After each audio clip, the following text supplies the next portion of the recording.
ದೇವರ ಪೂಜೆ ಮಾಡುವಾಗಲೇ ನಾವು ದೇವರಿಗೇನೋ ಉಪಕಾರ ಮಾಡ್ದ ಹಾಗೆ ಮಾಡ್ತಿರ್ತೀವಿ.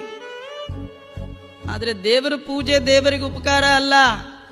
ನಿಮಗೆ ಕುಡಿಲಿಕ್ಕೆ ತೀರ್ಥ ಬೇಕು, ಅದಕ್ಕೆ ದೇವರಿಗೆ ಅಭಿಷೇಕ ಮಾಡಿ. ನಿಮಗೆ ಊಟ ಮಾಡ್ಲಿಕ್ಕೆ ದೇವರ ಪ್ರಸಾದ ಬೇಕು, ಅದಕ್ಕೆ ನೈವೇದ್ಯ ಮಾಡಿ. ನಿಮಗೆ ಹಚ್ಕೊಳ್ಳಿಕ್ಕೆ ಅವನಿಗೆ ನಿರ್ಮಾಲ್ಯ ಶೇಷ ಬೇಕು, ಅದಕ್ಕೆ ಗಂಧ ಅಂಗಾರಕಾದಿಗಳನ್ನ ಮಾಡಿ. ನಿಮಗೆ ಉಡ್ಲಿಕ್ಕೆ ವಸ್ತ್ರ ಬೇಕಂತಾದ್ರೆ ಭಗವಂತನಿಗೆ ವಸ್ತ್ರದ ಅರ್ಪಣೆ ಮಾಡಿ. ನಿಮಗೆ ವಾಸಕ್ಕೆ ಮನೆ ಬೇಕಂತಾದ್ರೆ ಭಗವಂತನಿಗೆ ಛತ್ರ ಚಾಮರಾದಿ ರಾಜಪೂಜೆಯನ್ನ ಮಾಡಿ. ನಿಮಗಾಗಿ ಭಗವಂತನ ಪೂಜೆಯ ವಿನಃ ಭಗವಂತನಿಗಾಗಿ ನಿಮ್ಮ ಪೂಜೆ ಅಲ್ಲ. ದೇವರಿಗೆ ಕಲ್ಯಾಣೋತ್ಸವ ಅಂದ್ರೆ ಮದುವೆ ಆಗಿರ್ಲಿಲ್ಲ, ಒದ್ದಾಡ್ತಿದ್ದ, ನಾನೇ ಕರ್ಕೊಂಡು ಬಂದು ಹೆಣ್ಣು ತೋರಿಸಿ ಮದುವೆ ಮಾಡಿಸ್ದೆ ಅಂದ್ರೆ ನಗುತ್ತಾರಲ್ಲ.